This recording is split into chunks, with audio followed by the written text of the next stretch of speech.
حوالے سے جو ایک کامل تصور ہے وہ اس کو ذہن نشین کر لینا ضروری ہے.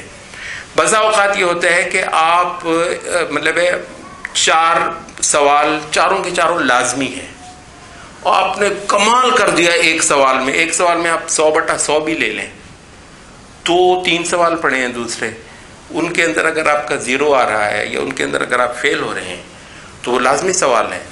تو ان میں آپ کو تو یہ ہو سکتا ہے کہ ایک سوال میں آپ کے 100/100 نہ آئے، پاسنگ مارکس لے لیں یار، لیکن ساروں میں تو لینا.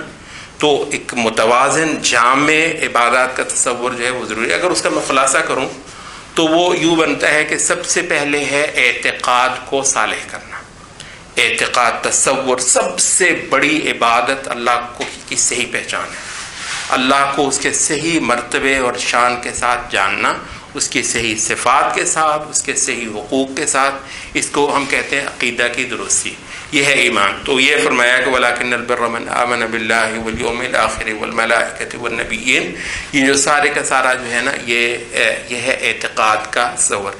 اسی کو ہمارے علماء جو ہیں علم کا فرض بھی کہتے ہیں. اسی فرض کو علم کا فرض بھی کہتے ہیں کہ علم حاصل کرنا. اب علم سے مراد وہ مسائل کی تفصیل بعد میں آئے گی، لیکن علم میں سب سے پہلے جو ہے وہ اپنے معبود کی صحیح پہچان، اپنے نبی کی صحیح پہچان، اپنے دین کا جو امتیازی فرق ہے اس کی صحیح پہچان وغیرہ وغیرہ. تو اس کو علم کا فرض بھی کہتے ہیں. تو سب سے پہلا فرض کیا ہوا؟ علم. یا پھر سب سے پہلا ہوا ہم نے کہا اعتقاد. ایک ہی بات ہے، ٹھیک ہے، یہ تعبیر کا فرق ہے، فریزنگ ہے. تو یہ پہلا فرض ہوا. دوسرا کیا ہے؟ دوسرا ہے عبادت. پہلا علم، دوسرا عبادت. عبادت میں وَأَقَامَ الصَّلَاةَ وَآتَى الزَّكَاةَ، یہ جو ہے اس کا چند ایک بیان ہوئے ہیں.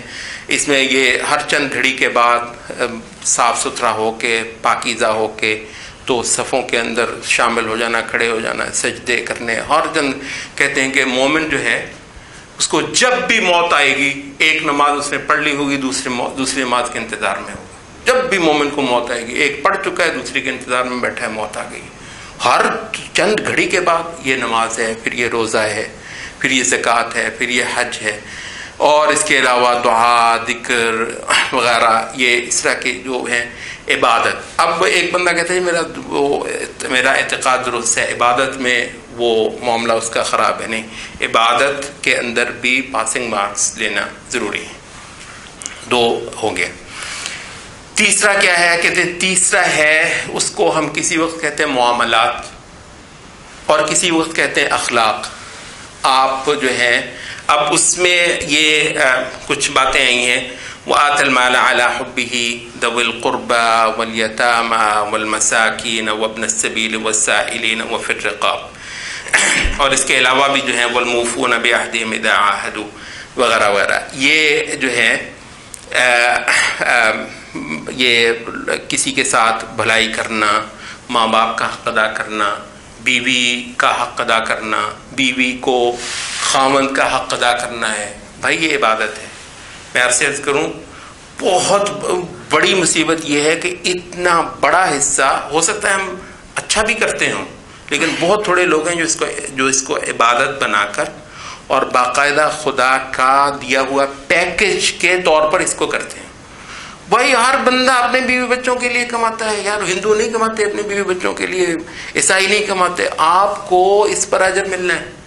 یہ جو قرآن بالکل ابتدا میں سورۃ بقرہ کے اندر میں وَمِمَّا رَزَقْنَاهُمْ يُنْفِقُونَ، آپ کو پتہ ہے کہ امام طبری نے اس کی تفسیر میں کہا ہے کہ چند لوگوں نے یہ ضرور کہا ہے کہ وَمِمَّا رَزَقْنَاهُمْ يُنْفِقُونَ کی تفسیر ہے زکوٰۃ. کہتے ہیں یہ مکمل تفسیر نہیں ہے. زکوٰۃ اور نفقات، ہر وہ نفقہ جو اللہ نے یا فرض کیا ہے، مستحب رکھا ہے، وہ وَمِمَّا رَزَقْنَاهُمْ يُنْفِقُونَ آتا ہے، وہ ان کی عبادت ہے. آپ اپنے بیوی کے منہ میں جو لقمہ ڈالتے ہیں، آپ اپنے بچوں کے منہ میں جو لقمہ ڈالتے ہیں، سارے کا سارا عبادت ہے. مگر اس کو اس کے کانٹیکس میں لانا پڑے گا نا. یہاں تو وہ کہہ رہے ہیں کہ جی یہ ساری زندگی ہے ہی نہیں عبادت کے اندر. تو یہ ہے پڑوسیوں کے ساتھ، بیوی بچوں کے ساتھ، والدین کے ساتھ، رشتہ داروں کے ساتھ حقوق دینا، حقوق سے بڑھ کر دینے کی کوشش کرنا، عہد کر لیا ہے تو اس کو پورا کرنا. یہ اخلاق باقاعدہ، ٹھیک ہے، اخلاق کے اندر بھی مستحبات ہیں. یہ لوگوں کا خیال ہے کہ اخلاق سارے کے سارے جو ہے نا مستحب کی قبیل سے، نہیں، ایسا نہیں ہے. اخلاق کے اندر واجبات بھی ہیں اور اخلاق کے اندر مستحبات بھی ہیں اور اخلاق کے اندر مباحات بھی ہیں. ٹھیک ہے جی. تو اخلاق کے اندر بھی آپ کو پاسنگ مارکس لینے ہیں. تو یہ تیسرا شعبہ ہو گیا فرائض کا، جو آیت البر نے آپ کو بتایا. اس کو کسی وقت ہم اخلاق کہیں گے، کسی وقت ہم اس کو معاملات کہیں گے. چوتھا ہے، یہ بھی ماشاءاللہ ٹھیک ہے جی، اس کا اعتقاد بھی ٹھیک ہے اور اس بندے کا عبادت بھی ماشاءاللہ کرتا ہے، نماز روزہ وغیرہ وغیرہ جو اللہ توفیق دے کرتا ہے. اخلاق بھی چلیں ماشاءاللہ، اخلاق اور معاملات ان ساری چیزوں کو بھی عبادت بنانے کی کوشش کرتا ہے. ایک چوتھا سوال جو ہے وہ بالکل اس کا خالی ہے، مثلا اللہ نہ کرے تو وہ کیا ہے؟ چوتھا ہے، اس کو کسی وقت ہم کہتے ہیں جہاد. چوتھا جو ہے کسی وقت ہم کہتے ہیں جہاد، اس کو کسی وقت ہم کہتے ہیں کہ اقامت دین. اس کے لیے مختلف لفظ آپ بول لیتے ہیں، اقامت دین، یا کسی وقت آپ اس کو جہاد کہہ دیتے ہیں، یا کسی وقت اس کو آپ تواصی بالحق و تواصی بالصبر کہہ دیتے ہیں. اس کے لیے کئی ساری تعبیرات جو ہیں وہ موجود ہیں. وہ یہ ہے کہ باطل جو آپ کے چاروں طرف پھرتا ہے، آپ حاجی صاحب جو ہیں ہر چند مہینے بعد عمرہ کر کے آتے ہیں، اس کا بھی کبھی کو پتہ کیا ہے کہ یہاں پر کس کا دستور چلتا ہے، کس کی دی ہوئی قدریں، ذلت اور عزت کے معیارات محمد صلی اللہ علیہ وسلم کے دیے ہوئے چلتے ہیں یا اوروں کے چلتے ہیں. یہ سارا زندگی کا دھارا اور رخ جو ہے یہ اللہ کی منشا کے موافق ہے، یا اللہ تعالیٰ کے ساتھ جو جنگ کرنے والے جو دماغ ہیں وہ زندگی کو رخ دے رہے ہیں. اور اس سے کیا فرق پڑتا ہے کہ یہ دیکھیے، یہ جو معاملہ ہے نا معاشرے کا رخ اللہ کی اطاعت میں لے کر جانا، یہ ایسا ہے جیسے اس کی مثال لیتے ہیں کہ ایک گاڑی ہے، تو گاڑی میں جو ہے نا وہ ماشاءاللہ کئی سارے دیندار اتنے سارے اکٹھے ہوئے، کہنے لگے جی بوگی ہم اپنی کرا لیتے ہیں. گاڑی کا انجن جو ہے وہ جا رہا ہے کسی شیطان کے رخ پہ، اور یہاں پر ماشاءاللہ دیندار ہیں، وہ کہتے ہیں یہ ساری بوگی ہماری دوڑیاں، نماز کا وقت ہوگا سارے یہ جماعت کے ساتھ نماز پڑھ لیں گے. پوری گاڑی کدھر کو جا رہی ہے؟ وہ جا رہی ہے کسی اور رخ کو. بوگی ان کی اپنی ہے، خوش ہو رہے ہیں. ہر جماعت نے، ہر طبقے نے ماشاءاللہ اپنی ایک خاص دنیا بنائی ہوئی ہے. اپنے مدرسے میں لگتا ہے ماشاءاللہ دین ہی دین ہے، مطلب مسجد اپنی، وہ دور تک جو ہے اپنے مسلک کے لوگ، اپنے ماشاءاللہ مولوی صاحب کی حکومت ہے مسجد کے اندر پوری جو ہے. تو بس ٹھیک ہے. یہ جو ہے نا یہ چھوٹے چھوٹے وہ بنائے ہوئے ہیں جزیرے سے ایک بڑے سمندر کے اندر. سمندر کس کا ہے؟ سمندر یہودیوں کا ہے. سمندر جو ہے وہ ہیومنسٹوں کا ہوگا، وہ اللہ کے منکروں کا ہوگا. اس کے اندر چھوٹے چھوٹے جزیرے آپ کے اپنے ہیں ماشاءاللہ، اس کے اندر خوش ہیں. تو بھی اس کی خبر لینا، حق کو قائم کرنے کے اندر حصہ ڈالنا، ٹھیک ہے.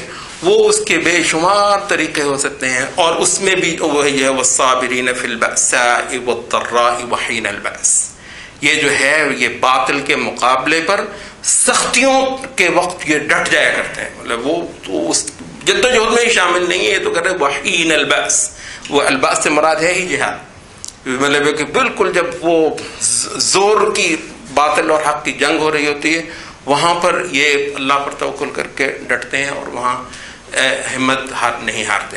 تو یہ تو اس سے اس جدوجہد کے اندر ہی شریک نہیں ہے، بلکہ یہ تو ہو سکتا ہے کہ دشمن نے جو پینٹ کیا ہوا ہو اسی کا یہ بھی جبتا ہو، جیسے وہ جی سارے کے سارے یہ جو جتنے دیندار ہیں یا اس وقت جو باطل کو کہیں للکار رہے ہیں، تو یہ سارے سرفنے، یہ دہشت گرد ہیں، یہ فلاں. ہو سکتا ہے ہم بھی انہی کی جو ہے نا رٹائی ہوئی باتیں وہ دہرا رہے ہیں. تو یہ چوتھا فرض کیا ہے؟